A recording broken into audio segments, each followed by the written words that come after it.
Now recording is on.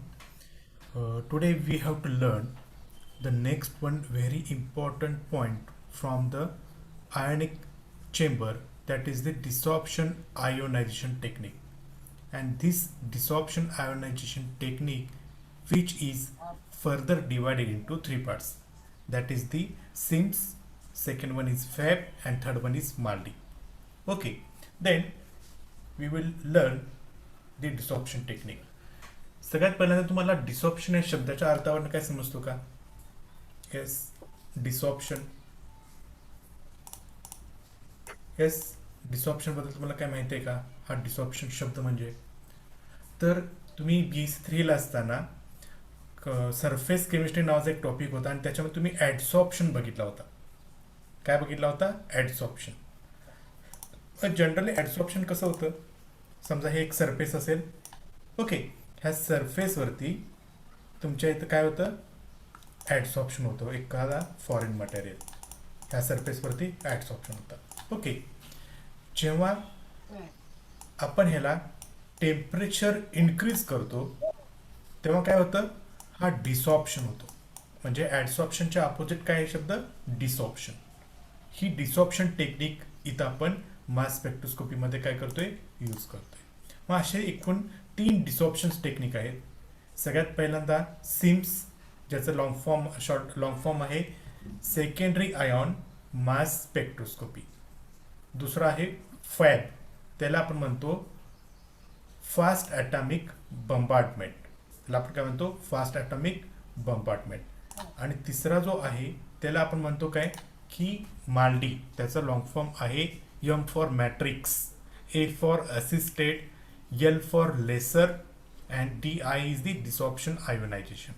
This is the technique. मग आता आपण ह्याच्या आधी बघितलं होतं इलेक्ट्रॉन इम्पॅक्ट आयोनायझेशन आणि केमिकल आयोनायझेशन. ह्या दोन मेथड आपण कालच्या लेक्चरला बघितलं होतं. मग ह्या मेथडपेक्षा ही डिफरंट काय किंवा ही कधी यूज करायचे हे आपण इथं पहिल्यांदा बघूया. सुरुवात करूया EI आणि CI. मी काल सांगितलं की EI मेथड जी आहे ती खूप स्ट्रॉंग आयॉन्स, त्यातनं म्हणजे स्ट्रॉंग इलेक्ट्रॉन्स, जवळपास 70 इलेक्ट्रॉन वोल्ट इतकी एनर्जीचा बीम आपण त्या मॉलिक्यूलवरती डायरेक्टली पाडतो. त्यामुळे काय होतं? मॉलिक्यूलमधनं एक इलेक्ट्रॉन काढून घेतो, पण मॉलिक्युलर आयॉन काय करतो? खूप मोठी एनर्जी कन्झ्युम केल्यामुळे त्याचे डॉटर्स आयॉन जास्त होतात. कधी कधी आपल्याला मॉलिक्युलर आयॉन पीक तयार होतो, पण तयार झाल्या लगेच डॉटर आयन्समध्ये कन्वर्ट होतो. त्यामुळे आपल्याला मॉलिक्युलर आयॉन पीक ऑब्झर्व होत नाही. ही झाली पहिली EIची डिमेरिट्स. ती डिमेरिट्स कव्हर करण्यासाठी आपण केमिकल आयोनायझेशन केलं. केमिकल आयोनायझेशनमध्ये सुद्धा आपल्याला काय होतं? मॉलिक्युलर आयॉन पीक मिळतो. सिम्पल मेथड आहे EI पेक्षा. पण ही जी मेथड आहे ही लो मॉलिक्युलर वेट, जसं की मॉलिक्युलर वेट 122 आहे, 200 मॉलिक्युलर वेट आहे किंवा 300 मॉलिक्युलर वेटपर्यंत EI किंवा CI ह्या मेथड युजफुल आहे. Okay, both EI and CI methods requires a relatively volatile low weight molecular sample. Low weight molecular sample म्हणजे काय? आता इथॅनॉल मॉलिक्युलर वेट किती आहे? 46. त्यासाठी ही मेथड चालू शकते EI किंवा CI. किंवा बेन्झोइक ॲसिड, त्याचा मॉलिक्युलर वेट येतो 122. किंवा ऑक्झॅलिक ॲसिड, त्याचा मॉलिक्युलर वेट येतो 101. किंवा अनिलीन असेल तर मला वाटतंय नायट्रोजन 14, हायड्रोजन 15, 16 प्लस 77. 16 प्लस 77 म्हणजे 83. मॉलिक्युलर वेट अनिलीनचं 93. ह्या लोअर मॉलिक्युलर वेट ज्यांचा येतो त्यासाठी ही मेथड युजफुल होती. पण समजा मी एखादा मोठा मॉलिक्युलर वेट दिला असेल, ज्याचा मॉलिक्युलर वेट 500 मॉलिक्युलर वेट असेल किंवा 400 मॉलिक्युलर वेट असेल, त्या ठिकाणी आपण EI किंवा CI मेथड यूज करू शकत नाही. त्या ठिकाणी आपण कोणती मेथड करणार आहोत? डिसॉप्शन आयोनेशन टेक्निक यूज करतो. मग काय आहे desorption ionization technique? Here analysis of large non volatile molecules by mass spectrometry. There are 3 methods are use. First one is secondary ion mass spectrometry, that is short SIMS. Next one, fast atom bombardment, shortly FAB. And third one is matrix assisted laser desorption ionization technique, we called as MALDIS. हे all three डिसॉप्शन ionisation technique. डिसॉप्शन म्हणजे काय म्हटलं मी, ॲडसॉप्शन म्हणजे तुमच्या आता घरी ॲडसॉप्शन म्हणजे तुम्ही जिथं टेबल वगैरे असेल तर त्याच्यावरती धूळ बसलेली असते. ही धूळ कशाने बसली असते तर त्या दोघांच्या मध्ये एक मेकॅनिझम होतं ॲडसॉप्शन, सरफेस केमिस्ट्रीमध्ये येत होते.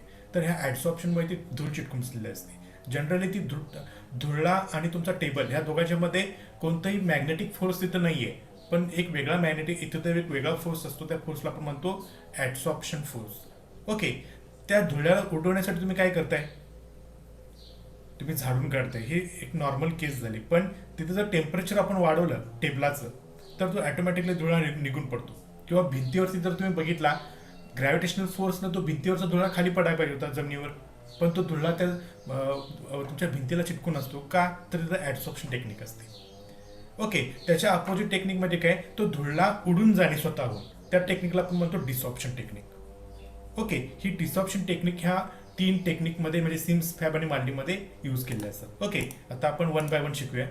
सगळ्यात पहिल्यांदा आता ह्याला मी नाव दिले 3.1 secondary ion mass spectrometry, we called as SIMS. आता ह्याच्यामध्ये काय केलं होतं बघा. In this method, that is in desorption ionization, the sample to be analyzed is dissolved or dispersed in a matrix and placed in the path of high energy about 1 to 10 kilo electron volt beams of ion. आता जो आपला sample मास spectrometer, ज्या sample आपल्याला मास spectrometer काढायचा आहे, मास काढायचा आहे, तो सॅम्पल एखाद्या सुटेबल मॅट्रिक्समध्ये डिझॉल्व करा. डिझॉल्व होत नसेल तर त्यात ॲज इट इज ठेवून द्या, डिस्पर्स करून ठेवा. आणि हा सुटेबल मॅट्रिक्स तुम्ही तुमच्या हाय बीम जिथं आपण एनर्जीचा बीम वापरणार आहे त्या बीममध्ये ठेवून द्यायचं आहे. त्या बीमची एनर्जी असणार आहे 1 to 10 kilo electron volt. He energy खूप जास्त आहे. ओके, आता तुम्हाला प्रश्न पडला असेल, मी मॅट्रिक्स म्हटलो. मॅट्रिक्स म्हणजे काय, तर मॅट्रिक्स म्हणजे एखादा इनर्ट मॉलिक्यूल, जे मी पुढं कोणते मॅट्रिक्स यूज करतो सिम्समध्ये हे मी सांगणार आहे. तर तो एखादा इनर्ट मॉलिक्यूल असतो, त्या इनर्ट मॉलिक्यूलमध्ये तो डिझॉल्व करा. डिझॉल्व होत नसेल तर असू द्या, चांगलं त्यामध्ये डिस्पर्शन बनवा त्यांचं, आणि ते डिस्पर्शन तुम्ही काय करा, एका बीमच्या सानिध्यामध्ये ठेवून टाका. त्या बीमची एनर्जी असते 1 ते 10 किलो इलेक्ट्रॉन वोल्ट. मग कोणता बीम वापरतो ह्याच्यामध्ये सिम्समध्ये, the beams of argon plus or caesium plus are often use in SIMS. ह्याच्यामध्ये आर्गॉन किंवा सीझियम हा बीम वापरतात. फॅबमध्ये दुसरा वापरतात, इथं आपल्याला आर्गॉन किंवा सीझियमचा बीम वापरतात. मग काय होतं, the collision of these ions with the sample ionizes some of the sample molecule and eject them from the surface. काय होतं, तर जेव्हा तुम्ही हा तुमचा मॉलिक्यूल जो आहे त्या मॉलिक्यूलवरती आर्गॉन किंवा सीझियमचा बीम सोडता, तेव्हा काय होतं, त्या सॅम्पल मधले जे तुमचे मॉलिक्युल्स आहेत ते त्या मॅट्रिक्समधनं इजेक्ट होतात. इजेक्ट म्हणजे काय, की बाहेर पडतात. Okay, the ejected ions are then accelerated towards the mass analyser as similar with the ionization method. जेव्हा त्यातनं जे पॉझिटिव्ह चार्ज बाहेर पडतो, म्हणजे तुमचा सॅम्पलमधनं इलेक्ट्रॉन काढून घेतल्यामुळे पॉझिटिव्ह चार्ज रेडिकल कॅटन जो आहे तो ते बाहेर पडतो आणि तो पुढे जातो कुठे, मास अनालायझरकडे जातो. कुठे जातो तो, मास अनालायझरकडे जातो. Okay, then molecular ions in SIMS is typically M plus H plus or M minus H minus. म्हणजे इथं तुम्हाला मोलिक्युलर आयॉन जो पीक मिळतो, समजा मी बेन्झिन घेतला असेल तर बेन्झिनचा मी जेव्हा मास स्पेक्ट्रोमेट्री काढेन तेव्हा मला पीक 79ला तरी मिळेल किंवा 77ला मिळेल. बेन्झिनचं मोलिक्युलर वेट 78, त्यामुळे बेन्झिनचं मोलिक्युलर आयॉन पीक कितीला यायला पाहिजे, 78ला यायला पाहिजे. पण इथं सिम्समध्ये एक प्रोटॉन जादा येतो किंवा एक प्रोटॉन कमी येतो, त्याच्या आधारे 78चा पीक 79ला येईल किंवा 77ला येईल. ओके, हे depending upon the acidity of the molecule. Depending upon the acidity molecule म्हणजे ॲसिडिटी ऑफ मॉलिक्यूल म्हणजे काय, तुम्ही इथं मॅट्रिक्स घेणार आहे, ह्या मॅट्रिक्सपेक्षा बेन्झिन खूप ॲसिडिक असेल तर M प्लस H म्हणजे मला पीक मिळतो तो 79ला मिळेल. आणि समजा जो तुम्ही मॅट्रिक्स घेतलाय तो मॅट्रिक्स बेन्झिनपेक्षा जास्त ॲसिडिक असेल तर मला 1ने कमी म्हणजे 77ला पीक मिळतो.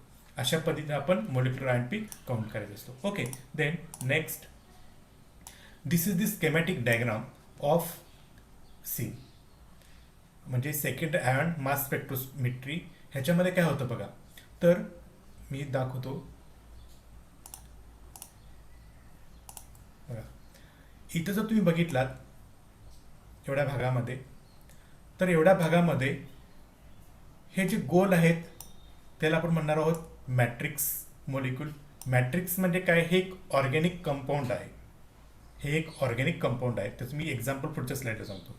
आणि त्याच्यामध्ये हे जे डार्क गोल आहे, हा डार्क गोल तो आहे सॅम्पल मॉलिक्यूल, म्हणजे ज्याचा तुम्हाला मास स्पेक्ट्रोस्कोपी काढायचा आहे, मास स्पेक्ट्रोमेट्री काढायचा आहे, तो सॅम्पल याच्यामध्ये मिक्स केलेला आहे. काही वेळेला तो सॅम्पल तुमच्या मॅट्रिक्स मॉलिक्यूलमध्ये सोल्युबल होईल, काही वेळेला इनसोल्युबल राहील, तेव्हा त्यांचं डिस्पर्शन फॉर्म होईल. ओके, आता हे डिस्पर्शन फॉर्म झालेलं आहे. मग सिम्समध्ये अर्गॉन किंवा सीझियम प्लस ह्याचा बीम आपण ह्या मॅट्रिक्सवरती 1 ते 10 किलो इलेक्ट्रॉन वोल्ट इतक्या जोरात आपण काय करणार आहोत, सोडणार आहोत. 1 किंवा 10 च्या आसपास काय करणार आहोत, सोडणार आहोत. मग सोडल्यानंतर काय होईल, हे जे मॉलिक्युल्स आहेत मॅट्रिक्स मॉलिक्यूल आणि तुमचे सॅम्पल मॉलिक्यूल एकमेकामध्ये ती एनर्जी घेऊन एकमेकावरती कोलिजन होईल, एकमेकावरती आदळतील ते. आणि एकमेकावरती जेव्हा आदळतील तेव्हा काय होतील, त्यांचं डिसॉप्शन होईल. डिसॉप्शन म्हणजे काय, इथं जे ॲडसॉर्ब झाला होता तो डिसॉप्शन व्हायला लागेल, म्हणजे वरती निघायला लागेल. ओके, मग वरती निघत असताना काय होतं बघा, तर हा तुमचा मॅट्रिक्स मॉलिक्यूल, हा तुमचा मॅट्रिक्स मॉलिक्यूल आणि त्याच्या भोवती हा न्यूट्रल, 2 मिनिटं सांगतो तुम्हाला, हा तुमचा सॅम्पल मॉलिक्यूल आहे डार्क आणि हा आहे तुमचा मॅट्रिक्स मॉलिक्यूल. त्या दोघांच्या भोवती म्हणजे तुमच्या सॅम्पलच्या भोवती तो मॅट्रिक्सचा आपल्याला क्लस्टर ऑब्झर्व होतो. त्याच वेळेला काही वेळेला मॅट्रिक्स कॅटायनमध्ये जातात, मॅट्रिक्स अनायनमध्ये जातात, मॅट्रिक्स न्यूट्रल राहतात. अशा पद्धतीनं ते काय होतात, वर जात राहतात. कुठं, to the mass analyser, to the mass analyser. आणि मास अनालायझरमध्ये आपल्याला मिळतो काय, तर आपल्याला सॅम्पल आयॉन. आणि सॅम्पल आयॉन हा मोलिक्युलर आयॉन पीक असतो.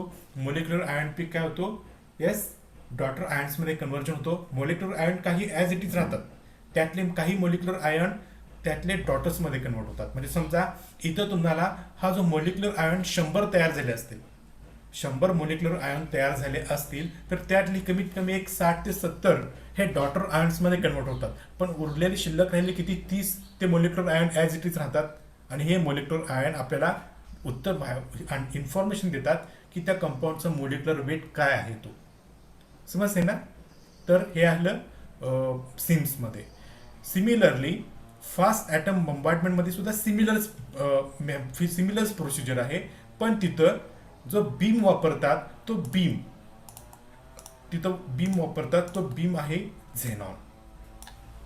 बघा, सिम्समध्ये आर्गॉन किंवा सीझियमचा बीम वापरतात आणि फॅबमध्ये फास्ट ॲटॉमिक बंबार्डमेंटमध्ये झेनॉनचं बीम वापरतात आणि माल्डीमध्ये लेसर वापरतात. ह्या प्रत्येकाची एनर्जी ही डिफरंट असते, त्यामुळे हीच डायग्राम प्रत्येक वेळेला रिपीट होत जाईल. ठीक आहे, मी आता पुढे जातोय. Second one method is fast atom बंबार्डमेंट.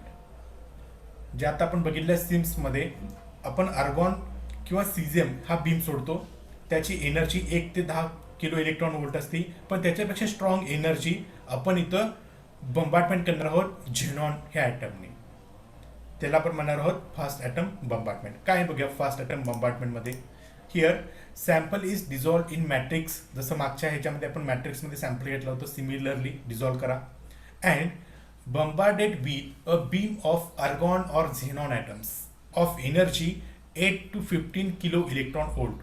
Argon किंवा झेनॉन ही एनर्जी ह्याची ॲटमची बीम आपण त्या मोलिक्युलवरती पास करणार आहोत. मग पास केल्यानंतर काय होईल, fast moving beam is directed towards the sample is dissolve in matrix and place on target beam collide producing positive and negative ion matrix. If you can see the diagram of this molecule. इथं जर तुम्ही बघितला तर इथं तुमचा matrix आणि तुमचा organic molecule आहे, एक ग्रीनने दाखवलेला आहे. ह्याच्यावर फास्ट पार्टिकल बीम आर्गॉन किंवा झेनॉन पास करा. त्यावेळेला काय होईल, इथून तुमचे पॉझिटिव्ह आणि negative analyte ion matrix ion इथून बाहेर पडतील आणि ते कुठे जातील, to the mass spectroscopy, that is the mass analyser, इकडे जातील. सिमिलर डायग्राम आहे. Okay, then fast atom bombardment is use to analyse polar ionic thermally and energetically labile and high molecular weight compounds that are not amenable to EI or CI. Generally SIMS आणि fast atom bombardment हे दोन्ही एखाद्या मोठा molecular weight जसा असेल त्या molecular weight compound detect करण्यासाठी आपण ही टेक्निक वापरतो. तिथं आपण EI किंवा केमिकल आयोनायझेशन मेथड वापरायला गेलात तर तुम्हाला तिथं मोलिक्युलर आयॉनचा पीक मिळत नाही. मोलिक्युलर आयॉनचा पीक मिळवण्यासाठी आपल्याला डिसॉप्शन टेक्निक वापरावी लागते. काही वेळेला माइल्ड डिसॉप्शन टेक्निक असेल तर सिम्स आपण वापरतो. सिम्सला चांगले रिझल्ट नाही भेटले तर आपण फास्ट ॲटम बंबार्डमेंट यूज करतो. ओके, देन नेक्स्ट इथं पण सिमिलर डायग्राम मी मगाशी म्हटल्याप्रमाणे रिपीटच आहे. इथं हे जे दिसतात तुम्हाला तर हे आहे सॅम्पल मॅट्रिक्स मॉलिक्यूल आहे आणि हे जे डार्क दिसतात हे आहे सॅम्पल मॉलिक्यूल. इथं जो बीम सोडतात तो आहे झेनॉन. फास्ट ॲटम बंबार्डमेंट ही एनर्जी हे सगळे मॉलिक्युल्स ॲक्वायर करून ह्या दोघांच्या मध्ये कोलिजन व्हायला लागेल, कोलिजन कॅस्केट. कोलिजन झाल्यामुळे इथनं ते डिसॉल्व्ह होतील वरच्या दिशेला. वरच्या दिशेला कोण आहे? मास अनालायझर आहे. आणि अशा पद्धतीनं चांगल्या पद्धतीचा मोलिक्युलर आयॉन पुढं जाईल मास अनालायझरकडे. Okay, then next SIMS and fast atom bombardment ionizes method used for the compounds with molecular weight up to the 20,000. आता एखादा पॉलिमर असेल किंवा प्रोटीन असेल ज्याला आपण म्हणतो पेप्टाइड्स किंवा ऑलिगोन्यूक्लाइड्स, हे पॉलिमर्स आहेत. ह्याचा मोलिक्युलर वेट 20,000 किंवा 30,000 इतका असतो. आता बेन्झोइक ॲसिडचा मोलिक्युलर वेट 122, बेन्झिनचा मोलिक्युलर वेट 78, इथेनॉलचा मोलिक्युलर वेट 46. पण 20,000 म्हणजे त्यांच्या पटीनं किती पटीनं मोठा आहे बघा तो. पॉलिपेप्टाइड्स किंवा ऑलिगोन्यूक्लिएट्स असेल तर अशा ठिकाणी आपल्याला मास स्पेक्ट्रोस्कोपी त्यांचा मिळवायचा असेल तर आपण इलेक्ट्रॉन इम्पॅक्ट आयोनायझेशन किंवा केमिकल आयोनायझेशन मेथड यूज करू शकत नाही. कारण हे मोलिक्युलर वेट खूप मोठे असल्यामुळे आपल्याला त्यांचे पीक ऑब्झर्व होत नाही. त्यासाठी आपल्याला डिसॉप्शन टेक्निकपैकी सिम्स किंवा फॅब किंवा माल्डी हे आपल्याला यूज करावं लागतो. Okay, then the matrix. आता बघा मॅट्रिक्स कोणता घ्यायचा ते मी पुढे स्लाइडला दाखवणार आहे. Matrix should be non volatile म्हणजे ज्याचा बॉइलिंग पॉईंट 100च्या वर असावा. रिलेटिव्हली इनर्ट म्हणजे मॅट्रिक्स आणि तुमचा सॅम्पल हे दोन्ही एकमेकांमध्ये रिॲक्शन झाली नको पाहिजे. And reasonably electrolyte to allow ion formation आणि आयन फॉर्मेशन तयार करण्यासाठी मदत करणारा असावा. Okay, if the matrix compound is more acidic than the analyte म्हणजे तुमचा दिलेला मॅट्रिक्स कंपाऊंड जो तुम्ही घेतलाय तो तुम्हाला ज्याचा मास काढायचा आहे त्याच्यापेक्षा जर ॲसिडिक असेल तर आपल्याला M+H पीक मिळतो. आणि त्याच्या अपोजिट म्हणजे तुमचा अनालाइट जो आहे त्याची ॲसिडिटी जास्त असेल तुमच्या मॅट्रिक्सपेक्षा तर आपल्याला M-H पीक मिळतो. ओके, आता आपण बघूया कोणते मॅट्रिक्स आपण यूज करतो. These are some examples which are use as matrix in the technique like SIMS and fast atom bombardment. The very first is glycerol. Glycerol हा न्यूट्रल मॉलिक्यूल आहे, नॉन व्होलाटाईल मॉलिक्यूल आहे. तो available असेल तर glycerol घ्या, नसेल तर थायोग्लिसरॉल घ्या. तो पण नसेल तर डायोथ्रिटॉल किंवा डायथायोइरिथ्रिटॉल, 3-नायट्रोबेन्झिल अल्कोहोल, डायइथॅनॉलोमाइन, ट्रायइथॅनोलामाइन असे वेगवेगळे कोणते अवेलेबल आहेत हे मॅट्रिक्स म्हणून घेऊ शकता. मॅट्रिक्सचा रोल काय नाही आहे, फक्त मॅट्रिक्सचा रोल काय आहे